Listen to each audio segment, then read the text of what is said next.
to me is about muscle. And when you think about optimizing body composition, we have to change our standards so that if the standard American 50% are not exercising, 24% of them are just even meeting the requirements, and 75% of adults are either overweight or obese, then what kind of standards are we setting? Welcome to the Bedros Keuilian Show. All right, what's happening, friends? Welcome to the Bedros Keuilian Show. This is a YouTube exclusive, and you know when I do a YouTube exclusive, it is a guest on the show. And when I bring a guest on the show, it's typically someone who's going to add a massive amount of value to her life, like Jack Donovan did, the author of Way of Men, like Father Michael did when I brought him up a couple of months ago. And today we've got someone very special, someone who's my doctor, someone who's been my coaching client, and someone who is also the doctor to many amazing humans, both in the special operations community and people who are persons of impact and influence on humanity. She feels called to serve us, to those people, so that we can serve you better. Dr. Gabrielle Lyon, welcome to the show. Thanks for having me. And I should also say, you're like a sister to me. Yeah, so guys, Gabrielle has been my doctor, I don't know, 4, 5, 6 years now? Yes. Going on a while. Yeah, I was just talking to Joan about it. Yeah. And in fact, you've helped Joan lose a significant amount of weight as well. So Joan is my assistant. I've talked to you guys about that before. Let me tee up how we've met. And today's conversation, guys, is going to be about health optimization. And here's why. My goal is to be able to serve you and millions of you over the next 20, 30, 40 years to come. I'm 49 years old. You know, if you've ever read the book Man Up, my book, I talk about the never peak mentality. Never peak, the best is yet to come. I don't want to peak in my health. I don't want to peak in my influence. I don't want to peak in my impact. And that means I have to stay optimized. And that's what I love about what Gabrielle does. She helps humans stay optimized in their health, not just in gut health or mind health or physical health, but also, you know, we're talking hormone levels, we're talking sleep pattern, we're talking the things that keep you sharp, that will keep you firing on all cylinders for decades to come. And I want to pass that along to you because you're an asset to your family. Like, your family is looking to you for decades to come. You don't want to be a liability and get sick, lose function too early on. So the way Gabrielle and I met was I was doing a half-day coaching session with our retired friend, Navy SEAL Jason Redman, who's now one of my business partners and colleagues. And Jason, I was telling Jason, I go, man, as an entrepreneur, I get so tired some days. I get so fatigued that at the end of the day, I get in my truck and I forget which way home is. I know it's up the hill, but I don't know if I go left or right. I go, Jay, it takes me a minute to figure out which way home is. And he looks at me and he's like he had this concerned look. And he goes, dude, have you ever suffered from concussion? I'm like, no, man, you're the war fighter. You've had concussions. Like, no, I haven't had any major concussion that I could think of. He goes, your brain should not be that fucked up where you can't remember where home is until you really, really think about it and figure it out. He goes, can I introduce you to my doctor? And that's where Jay introduced you and I. And through a series of blood tests, and I believe urine tests, you found high levels of mercury in me that my previous doctor had never addressed or found. And that was having an impact on my memory and on my nervous system. And so why don't we tee it off there? How did you figure out that might be a problem based off what? Well, one of the things that you had mentioned about being an entrepreneur for long periods of time, I think it's important to understand that we have to be really proactive. Yeah. Not reactive about health, but very proactive. And oftentimes, entrepreneurs are a unique breed. They are very capable of pushing themselves beyond any physical limit. Mm-hmm. There's the warfighter that pushes themselves physically and mentally, but the entrepreneur seems to face their own battlefield.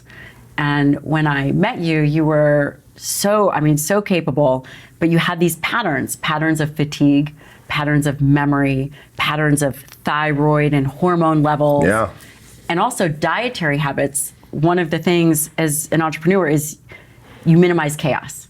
You minimize external chaos. You eat the same thing every day. At least the really good entrepreneurs have very similar habits. Did you know that? And you probably see that. I do. In all of us, right? I do. Yeah. Here's what I What say. are the habits? Yeah. What are the traits that you see? So I have the privilege of taking care of you for many years and some of your fellow entrepreneur friends that are just, equally as amazing.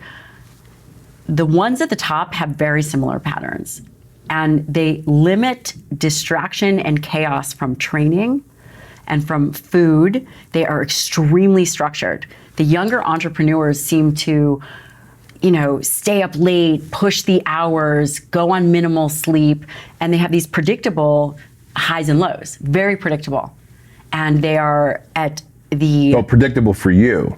Not for them. Right? Not for them. Not for them. When it hits us, we're shocked that we're down for a week or two and we don't know where it came from. And it happens every time after a big event, every time after a big sale. It's just very predictable patterns. But the entrepreneurs that really maintain this high level of competency over time are extremely structured, extremely disciplined.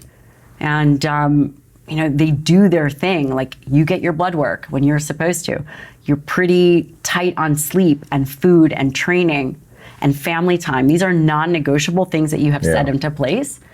I know that doesn't relate to Mercury, but the thing that tipped it off is that if I said, Bedros, what did you have for lunch yesterday? Seriously, what did you have? Good question. Yesterday I actually had 4 eggs and 4 ounces, I call it the 4x4, and 4 ounces of steak. Oh, So you threw me off. 4x4, Okay, yeah. so what did you have the day before? The day before for lunch, that would have been on Saturday, I had a chicken Caesar salad with double chicken. What did you have last Wednesday? I don't remember, but probably somewhere in the category of either steak or chicken and chicken Caesar salad. Same thing. Yeah. When I met you, what did you have for lunch? You were eating tuna and sushi, and you were having that at, what, 2 or 3 times a week? 'Cause you're a Easily creature of 3 habit? times a week. And part of that was, right, because as entrepreneurs, we talk about a routine. We talk about having a predictable life. So for me, it was easy for me to leave my gym and then stop by a local sushi restaurant 3 to 4 days a week. They already knew my order, which means I get to eat faster, be on my way to work, to HQ. And I did that for almost a 10-year stretch. Unbeknownst to me, even though I know seafood has mercury in it, that I was probably elevating my mercury levels. Significantly over time, which affects memory and testosterone and hormones and affect bone. It has all kinds of side effects. We see that a lot in the warfighter. Yeah. So, and you're married to one. Your husband is a former Navy SEAL. Yeah, now a surgeon. So there's a Go whole figure. SEAL connection, now a surgeon, and a great dude. Shane is an awesome human And being. I think that if an entrepreneur really wants to take it to the next level in their health and wellness, they have to be structured. They cannot be at the whim of this, I'm going to have just a few drinks here. It has to be as dialed in as their business. Yeah. If they really want to go to the next level, that's the way that it is. Yeah. And so with that in mind, obviously with the higher levels of mercury that I had, it was affecting my memory and it was affecting my hormone levels. Yeah. Which ironically, I'm on less testosterone today than I was before meeting you. And I get better results. You do. But I think part of that is because of, what were the pills you gave me? I know it helped me get rid of the... So give you DMSA. Okay. I think we either gave you DMSA or EDTA. It made my urine smell horrible when I was peeing it out. Yeah. But we've developed a level of trust where if I say, Yeah, okay, yeah, we'll do you're like, this. do it, Although and I you do did it. look at me a little cross-eyed when you first met me, you're going, this is just way too much. But Yeah. I think over time, when you build trust with a provider, which I do think is really important, you have to have a provider that's going to go to bat for you. Yeah. I think that becomes critical. But yeah, so we detoxified you from mercury, stopped having you do sushi. You probably went back to eating it. Yeah, at these, in fact, yesterday, it was, today is Andrew's 18th birthday, but we celebrated yesterday. Fair. Yesterday was the first time that I ate sushi in a 30 or maybe 35, 40 day period. If I'm eating sushi now, it's maybe once a month, once every 6 weeks, versus 3 to 4 times a week. Yeah, right. that's For a that lot. for that reason. And it's funny because as I cleared my body of the mercury, I noticed that the memory fade went away. And as you had me, and I did question, to be very frank with you, I did question God, I wonder if a lower level of testosterone that you're going to put me on, how that was going to benefit me. I hadn't connected the dots, but again, going back to what you said, when you trust your medical provider, when you put me on a lower dose of testosterone, while I kind of questioned it, I figured I'd give it a shot. Give it a shot. And it worked. Because the last thing I want to do, again, I'm always thinking longevity. And right. so if I'm going to take let's say a cc and a half of testosterone every week, but I can get away with 1 cc of testosterone a week, well, I'm going to have longer, a better lifespan. Well, and typically when individuals go to TRT clinics or they're not with an experienced provider, people think more is more and more is better, but the testosterone receptors shut down. Yeah. And when people are coming in on a standard dose of 200 milligrams a week, people typically don't necessarily feel as great as they could with a lower dose. Yeah. Because you allow your body to be sensitized to the testosterone rather than shutting down the receptors. Sure. And that becomes really important. Yeah. So let's shift gears there. So obviously, guys, one thing you want to look at is, and it's not just mercury, like there's all other types of heavy metals. Mercury, lead, cadmium. Yeah. How do these things end up getting into our bodies and then affecting our ability to think and process and have energy? How do they end up there? Well, we know how mercury gets there, obviously. Food, and then lead in pipes or paint. I think that there's a lot more toxicities in the environment that we're aware of. Things are definitely not as clean as they used to be. Sometimes with tattoos, which is one of the reasons why I did a heavy metal test on you, is sometimes with colored tattoos, there can be metals in it. Oh, wow. Over time. And so I just wanted to make sure that with that history and that potential, and then also your thyroid was a little more sluggish than I would have liked for it to have been. So there were just things that made me think, what is actually happening underneath? Yeah, which yet another thing that my traditional family doctor hadn't caught, my lower thyroid. And I did feel a little sluggish. I wasn't necessarily burning as much fat as I thought I should be, considering how much I worked out. And you just put me on a low dose of thyroid meds, but it brought me back into that window of optimal. And one thing Gabrielle told me, guys, and you should know this, is there's that window. You take a blood test and there's that window that, hey, your thyroid level or your blood testosterone level or whatever level could be from here to here. But there's that optimal level, and not just, well, you're on the low end of the window. And you helped me get into the optimal level in so many areas. And optimal is about optimizing and being in an optimized state where you can function at the highest level. And so let's shift gears there. We talked about heavy metals. Let's talk about testosterone. Let's talk about why testosterone is important for men. When would they need it? How would they know if they need TRT, testosterone replacement therapy?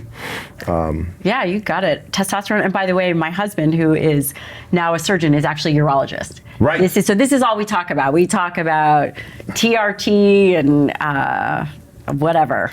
Yeah. I'm going to leave the rest of it. TRT and penises. Yes. Yeah, being a urologist and all. An aggressive amount of penis jokes. Yeah, there's a lot of penis jokes that go back and forth between Shane and I. Oh, yeah.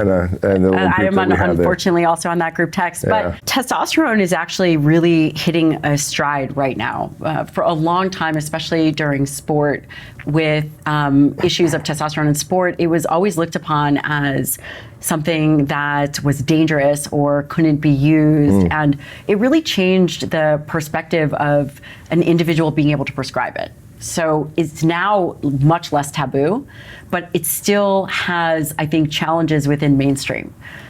It shouldn't, because we know that individuals with more optimal levels of testosterone have lower risk for heart disease, have lower risk for diabetes, have lower risk for obesity, have lower risk of all-cause mortality and morbidity, so all causes of death, and also just on how individuals feel over time. Because for the longest time, people would say, well, if you have low testosterone, you can't give testosterone because it's bad for the heart. Recent studies, there's something called the Traverse trial, came out, and it actually dispelled some of these myths, even in prostate cancer. Again, so in medical society, once we have an idea, it seems as if that idea will hold a structure and a paradigm of thinking and never be questioned again. This idea that individuals with prostate cancer shouldn't be on testosterone because then this testosterone would perpetuate cancer actually isn't true. Wow. Yet it's something that we all know and have heard that, watch out, it's bad for your prostate. Right. And we don't question it because there was probably one study that may have led to that. And over time, we have to really begin to rethink these paradigms of practices. And testosterone is really, really important for men of any age. I do not like to start prescribing if someone is trying to get pregnant. If someone is young and has healthy levels, for example, a 30-year-old, if you are eating right and you are sleeping and you are training hard, it's a great time to get a baseline, but you wouldn't initiate treatment. I mean, there are risks. There are ways that you can approach testosterone therapy that protect fertility, but there's always a risk. Yeah. So let's talk about setting a baseline, because you said, and I love what you said, and it's something I told Andrew. I said, somewhere in your like mid to late 20s, we need to get a baseline for you, son. Because if I knew what my baseline was at my most optimal levels, 5,000. Right? Yeah. And this is what I love about how you treat your patients. It's not just like a testosterone clinic per se, where, okay, well, you feel sluggish, you feel tired, you don't have high sex drive, great, we're going to prescribe you testosterone. Like, you focus on sleep, training, nutrition, stress levels. And if all those things aren't going to get you there, then let's consider testosterone. So when you say that's a good time to get a baseline, why is a baseline important for someone in their 20s or 30s to establish? And I like what you said. Excuse me, in 20s would be a great time for a baseline, because this is where they're typically at their peak. And you would measure in the morning when testosterone levels are highest. And that would be a great baseline peak. And that way, as you track over time, you track your money, you track sales, you track all these other things. You do have to track blood work. And again, it is a snapshot in time, but the reality is you will see trends. You will see trends with your behaviors. For example, if you're smoking a lot of pot, or if you are drinking a lot, those levels will decrease. And there are very real metrics that someone could take to be able to see this. If you have elevated levels of mercury, if you are having some kind of exposure, if you have head trauma. And once you track and get a baseline, then you can slowly begin to augment. Gotcha. And that's the beautiful thing about tracking and getting a baseline, because, again, just for our listeners to understand, and I didn't know this in the beginning, but the optimal window of blood testosterone levels is pretty damn huge. It's huge. Right? It could be anywhere from 300 to 900 to 1,000, depending on the lab. Right. That's that's a huge difference. Yeah, and so 600-700 points difference. That's massive. And so if someone, while feeling their best in their 20s, right, assuming you're not a pothead, you're not eating Cheetos on your mom's couch in the basement, that you're actually active, getting sunlight, getting rest, training hard, and you're like, man, I want to know what and I feel great. Like, I have a high sex drive, I'm focused, I'm driven. You want to get that blood testosterone level checked to see what your baseline is, so that when you're in your 40s, 50s, and beyond, you can see if you can get back to that state, what normal is for you, versus figuring out, well, I'm somewhere in the window, and then trying to manipulate there in that window, which is what I've had to do since I never set a baseline in my 20s. And I think that there's other ways to even approach it. You don't have to go straight to testosterone. There's enclomiphene or Clomid. There's other kinds of modalities to leverage seeing if your body can jumpstart its own testosterone production. Yeah, I love hearing that. So let's talk about something else, because one thing I beat these guys over the head with is your fitness level. And when we get fat, not only are we a liability to our family in terms of we need to protect them, you're not going to be able to move as fast, you're not going to be as strong. You're also a health risk and a liability in that fashion. But also, don't we now know that when you're fat, your body's going to release more estrogen, which is the opposite? And why do men not want estrogen? Well, you don't want a ton of estrogen. Some estrogen is great. Some estrogen is bone protective and brain protective. But if you are creating this internal milieu with elevated levels of estrogen because you are overweight or obese, then that's not good. I mean, typically we see those individuals that have a lot of adiposity have higher levels of estrogen, they're making it from their fat, and lower levels of testosterone. So fat, an excess amount of body fat, ends up producing more estrogen. It's very estrogenic. Yes. What are some of the negative effects of high estrogen levels in men? So clinically, I'm going to say this very cautiously, where there is some belief to have some negative influence is if they are in any kind of hypercoagulable state, meaning if What they does are that at mean? risk for a stroke, then individuals, and typically a natural obese or overweight individual will not get that high. So I think the bigger risk is the effect on testosterone levels and the balance between fat and testosterone and estrogen. So when a dude is over fat and he's releasing more estrogen, Yeah. And it can I'm create a cancerous environment. so one, it can create a cancer. I mean, that's enough. So right? that's enough for me. So Yeah. this idea that What about a lower sex drive? it can lower also sleep apnea. Sleep apnea. You know, and you also don't have to be overweight or obese to have a sleep apnea issue. But She's dropping hints to me here, folks, in case you're wondering. We battle out this whole sleep All apnea the time. thing. We just Tell them your theory. Like men that have a neck over how big? it's not a theory. Men that have a neck over 17 and a half inches have sleep apnea. Well, when you got a neck and you got traps, When you you got have sleep like apnea. a neck of 20 inches, you have sleep apnea. Look at this guy's jaw and face. Anyway. So, and not to mention there's a colonoscopy in there as a part of our deal, and an early detection cancer screening is part of our deal, or you're getting a huge bill from me. I was just talking to Joan. Yeah, we did talk about that as well. So inside joke for you guys here that by the end of the year, if I haven't sent in this particular poop test that I'm supposed to do. I tried to get, so anyone over the age of 45, there are cancers that are preventable. And if caught early, are not as deadly. And those are cancers like colon cancer. So if you are 45, they are now screening 45-year-olds for colon cancer. And I believe that they're going to actually continue to lower that screening. Yeah, which honestly, all joking aside, I know what we talked about is that if I don't send that test in by the end of the year, I'm going to give you 50 G's, and I absolutely remember. will. But even more than that, I am going to do that because I just give a shit about my health and my Yeah. life. But And your I'm medical wife does too. Yeah, true enough. I'm very annoying and persistent. And I'm glad that they're lowering that number, and because colon cancer can be preventable and could be addressed. Can be addressed early on. Right? It can be addressed early on, and they're seeing a rise with obesity. If you Is that what's really leading to it? Is that the number one factor? Is obesity in men it that's is leading to a colon? strong factor that can perpetuate colon cancer. No I mean, kidding. There's obviously genetic mutations and there's all kinds of things, but being obese and having a very toxic environment, not saying that you have to be obese and have a toxic environment, but standard American diet is a real problem. Low fiber is a real problem for some people. Let's define obese for a second, because one thing I hear from people is, and here's what I have a bone to pick about humanity. When you're surrounded by obese people, when you're surrounded by fat people and you start looking around, you're like, I'm average, I'm normal. Well, that's because everyone around you is a metric ton, and so are you, and so you feel normal. But in reality, it doesn't take much to be over fat or to be obese, does it? No, it's super easy. What does obesity look like for a man? How much overweight? I mean, they will say 30% would be defined as 30% body obese. fat. Yeah. Yeah. I think that, again, we understand that a certain amount of percent body fat is bad, but again, it to me is about muscle. And when you think about optimizing body composition, we have to change our standards so that if the standard American 50% are not exercising, 24% of them are just even meeting the requirements, and 75% of adults are either overweight or obese, then what kind of standards are we setting?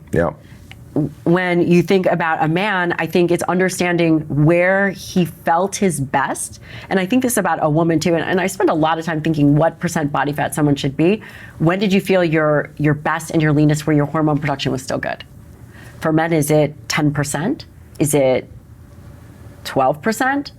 For someone like Jay, who might stay leaner, maybe for him, it's easier for him to stay at 8%. Right. There should be a little bit of effort that goes into maintaining a lower percent body fat in a hyper palatable world with food that is everywhere. Yeah.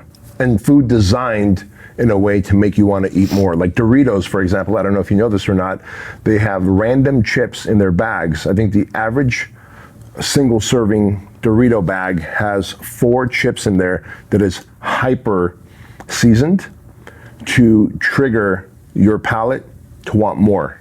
So there's more lime, more paprika, more salt, more pepper on 4 or 5 random chips. And you heard this from a friend, right? No, I actually, believe it or not, actually. You were not eating Doritos. No. I'm not a Doritos eater. Many, many years ago, weird turn of events, I found myself at Calvary Chapel Church here, where Pastor Jack Hibbs had a scientist who worked for Doritos come up on stage, and he talked about that, and I was like, whoa. Yeah. Like the fact that Doritos, a chip company, would hire a scientist, and he said his job is to figure out how to get you to eat more chips.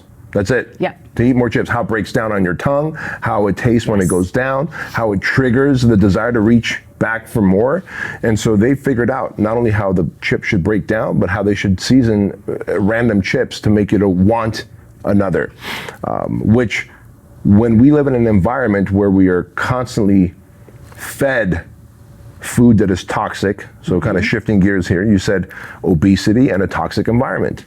Food that is toxic, that is packaged, that is processed, that has words on the ingredient list that your grandma can't pronounce. And it's not legal in other countries. It's not legal. Yeah. Like, that's toxic. It's a toxic environment for the body. What other toxic environments do we create for ourselves that promote disease? Well, probably the biggest one is being sedentary and not moving nearly as much as we should. Yeah. The skeletal muscle is 40% your body weight. For you, it's probably 70, but for the average person, it's 40% their body weight. When skeletal muscle is sedentary, there's this decreased flux, decrease in energy utilization. This creates low levels of inflammation. This, with low levels of inflammation plus obesity, and people don't have a chance. That's crazy. They don't have a chance for a long life or capacity. And that's really why I wrote this book, because, we very rarely just have a nutrition conversation. Yeah. If it was just empirical data, I think we pretty much can rest assured we need a certain amount of protein. If you are active, you need a certain amount of carbohydrates, and fat can be whatever. We don't have a conversation that is purely about nutrition anymore. Right. It's also subtly looped into politics and morality, being a certain kind of person who eats a certain kind of way. And I think that we have to be very clear about the conversations that we're having. So if we're purely having a nutrition conversation, arguably we could probably be done. We have a lot of science. Right. We know this, and you see this with True Lean and Fit Body Bootcamp. There's certain standards. You should have X amount of protein. But when things become convoluted and there's this huge drive to somehow save the planet by what you eat, for example, we're never going to eat our way out of climate change. Right. But you would hear this, and I would never want the entrepreneur to make a sacrifice for performance because they feel that they are not doing right by the planet or right by their fellow man. And I think it becomes a very confusing landscape when we're not just hearing science information, we're hearing science and politics and morality all cloaked in empirical data of this is medicine and this is nutrition. And you've taken a hard stance against those who are basically saying, look, eating animal foods is bad for you, and go ahead and eat these processed Beyond Meats and Beyond Burgers and whatever. And you've taken a hard stance against it, and I love and appreciate you for that, because there's more evidence showing that eating chicken and eggs and beef and fish is better for you. But they don't have the budget for advertising, and they're under restrictions. They're under the USDA restrictions. Right. So they're restricted there. They can't say anything. So beef could never say, this is a better product for you than Beyond Burger. But Beyond Burger can say, we are better at addressing climate change. We are a better source of protein. They could say whatever they want. Right.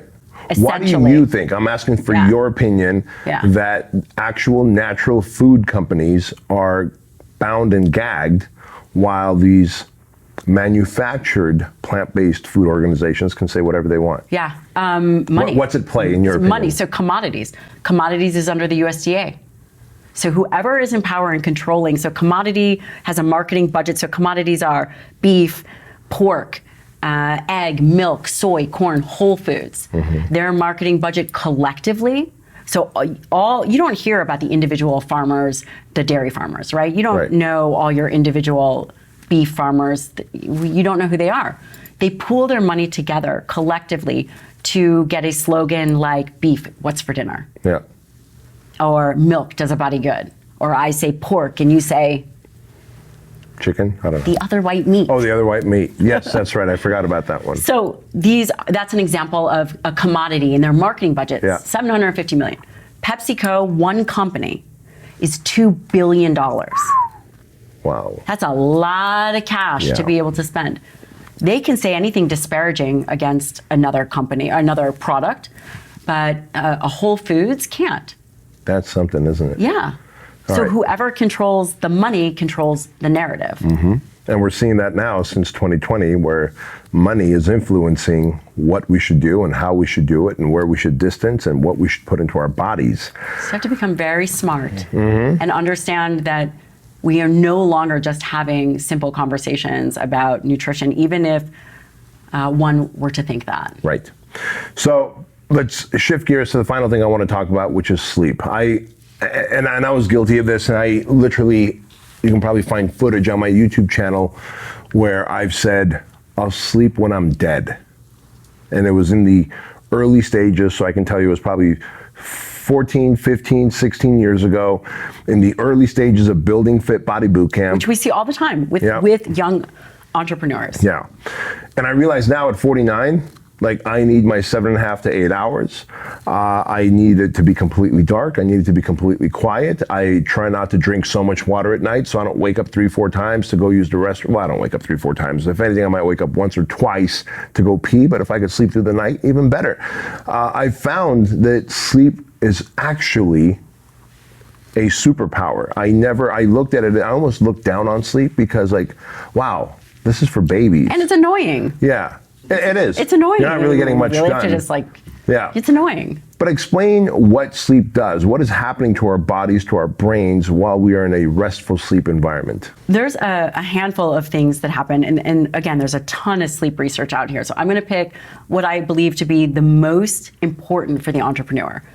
And number one, well, you do care about testosterone and you do care about recovery. Sleep is critical for this. And in fact, there's new emerging data that muscle protein synthesis, the ability to build and the ability for muscle to respond, is actually blunted by 1 night of sleep deprivation. Wow. 1 night. 1 night of sleep deprivation. I think it was, don't hold me to this, but I think it's 30%. That's substantial. It is. And this is out of the Galveston group. I don't know if they've published it yet, but this idea that it's not just for rebuild and repair, because obviously you train and then you rest, but over the next day and over the next period, muscle is blunted. Its ability to respond is blunted, which is fascinating, especially if muscle is a focal point for longevity and also prevention in diabetes, prevention in obesity, prevention in Alzheimer's, brain function. You have to make sure that the physical infrastructure is together.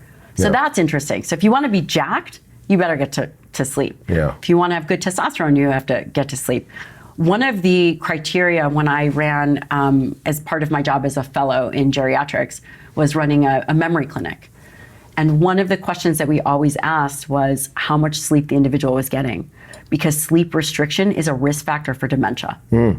Because when you sleep, it's when the brain cleans itself, when these glial cells begin to clean themselves. Let's just say that again. Sleep restriction is a risk factor for Alzheimer's disease. That is serious stuff. And dementia runs in my family. And some of you, again, Alzheimer's, dementia might run in your family. Just a simple thing of getting sleep, Yes. your rest on a consistent basis, you could ward off something that you may get. Yes. That's amazing. Let alone the increase in testosterone, not having your muscles blunted, obviously. And cognition, being sharp, and yeah. being capable Focused. of making good decisions. Also, it can lower your threshold for emotional responses, Yep. which as an entrepreneur, you don't want to be, you're making a decision on emotion, it's probably not going to be a great decision. So having sleep really helps an individual deal with the threats of life. And again, if I can go back to my younger self, I would be like, dude, if you can get more disciplined with your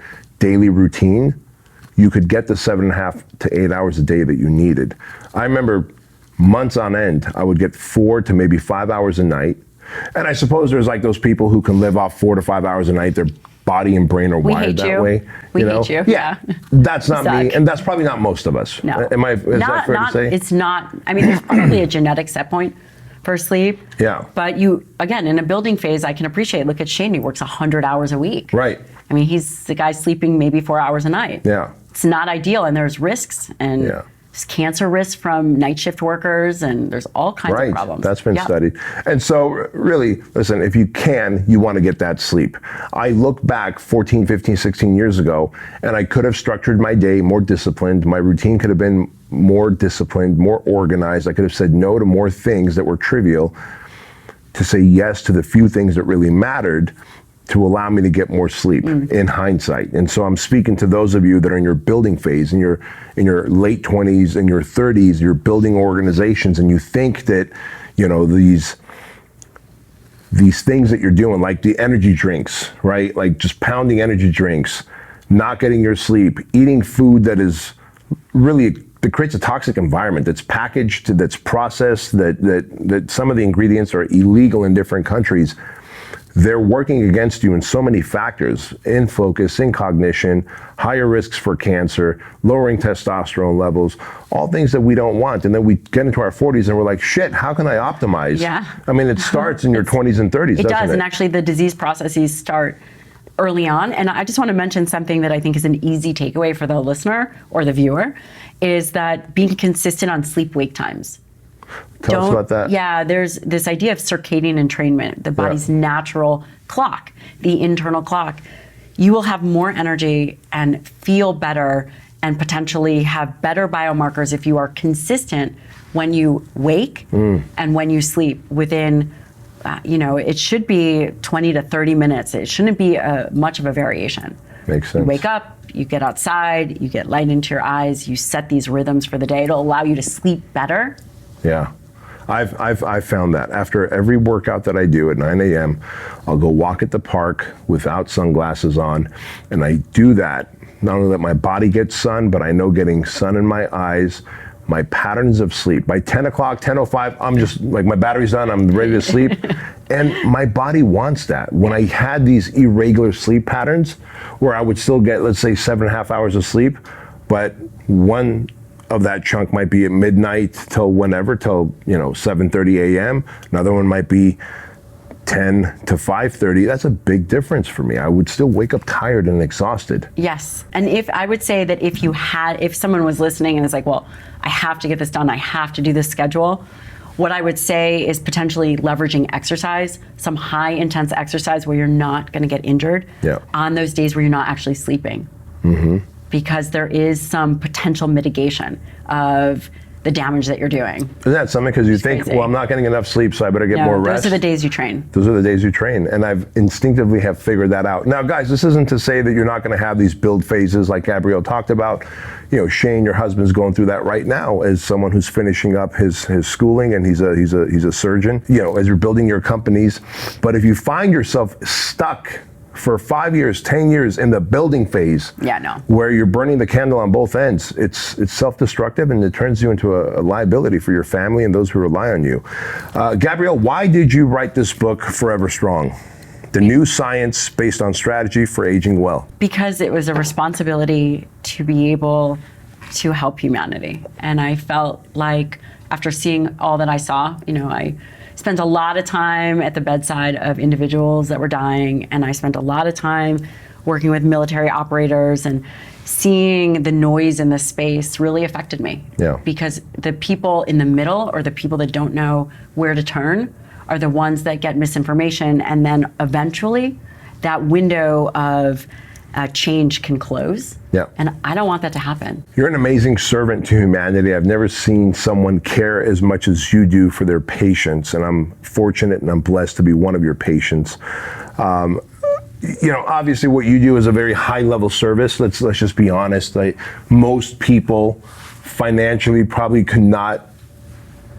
you're not within their budget, and that's okay. You have other medical professionals who work for you, other team members who, those people are within their budget probably. And it's for that reason you wrote this book. It's for that reason you have your podcast, because You may not be able to get direct access to Gabrielle, but through this book, through her podcast, through your social media channels, there's a lot of free information that you give, and of course through the partners that work with you. What's the best way for our viewers to be able to connect with you? Yes, so you can go to my website, Dr. Gabrielle Lyon, my Instagram, Twitter, you name it. I have a YouTube, which is Dr. Gabrielle Lyon, and a podcast, the Dr. Gabrielle Lyon Show. And I don't know when this comes out, but if they go to my website and order the book, there's tons of incentives and workout videos. I could never be a fitness influencer, by the way. I shot like 80 videos. Well, you're jacked as hell, so let me tell you. 80 training videos. Did you really? Yeah, 100. Holy hell. I only put out 80. Yeah. Holy hell. To provide, if someone is confused on where to start. Yeah. And this book is really for everybody, whether it is the entrepreneur, whether it is the mom, whether it is your, family member. This is a book that I know will change the way people age. Amazing. And the way that they think about the health environment. So the book comes out Forever Strong, October 17th. You're in the acknowledgements. And I appreciate that. There's only maybe there's 5 people and some family members. That means a lot. That means a lot. You've always been good to me. Thank you. So the book comes out October 17th, Yep. Forever Strong, available on Amazon. But Anywhere. if they go to your website, drgabriellelyon.com, and they buy it there, there's bonuses that they get. Yeah, and you right? know what? I am hosting an event, and you are the highlight speker. That's right. And your event is actually on January 13th and 14th, but I 13th think and 14th, yeah. yes. And you and are I'll be like speaking there at that event, and so it's going to be talking about sleep and colonoscopies and how to get your blood work on time. Yeah. And I'll be practicing doctor stuff. But guys, if you go to Dr. Gabrielle's website, you order the book, go to Amazon, order the book, read the book, watch her podcasts, follow her on social media, and when you announce your live event, January of 2024, January 13th, 14th, and I'll be one of the keynote speakers there, and thank you for that opportunity. I'll get to see you guys as well over there. So again, the book Forever Strong. Dr. Gabrielle, thank you so much for joining me on this episode. And guys, remember this, that average is the enemy, that success is your responsibility, and change will take place in an instant when you decide to flip the switch. We'll see you guys next time.